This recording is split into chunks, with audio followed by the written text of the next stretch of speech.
Si Stel Agero, mas kilala bilang Stel ng SB19, ay isa sa mga pinakakilalang boses sa P-pop na ngayon ay kinikilala hindi lang sa Pilipinas kundi sa buong mundo.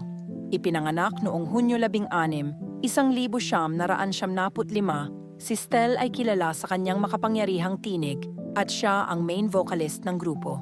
Bukod sa kanyang galing sa pagkanta, nag-ambag din siya sa pagbuo ng choreography para sa mga sikat na kanta ng SB19 gaya ng What at Where You At.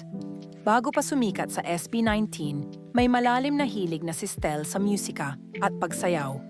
Naging bahagi din siya ng mga solo projects tulad ng noong 2022 nang siya ay magtanghal sa Disney Plus launch sa Pilipinas kung saan inawit niya ang Circle of Life mula sa The Lion King.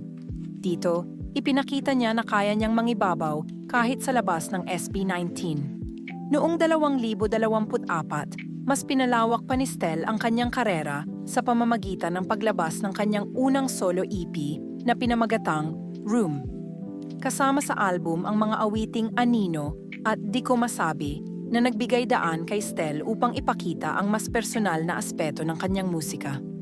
Sa kanyang promotional tour sa iba't ibang lungsod sa Pilipinas, napatunayan niya ang kanyang kahusayan bilang solo artist. Hindi lamang bilang performer na kilala si Stel, kundi bilang isang mentor din.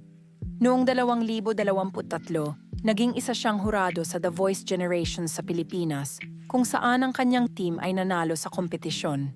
Ipinakita nito na hindi lang siya magaling na mang-aawit, kundi mahusay din sa pagtuturo at paggabay sa mga bagong talento.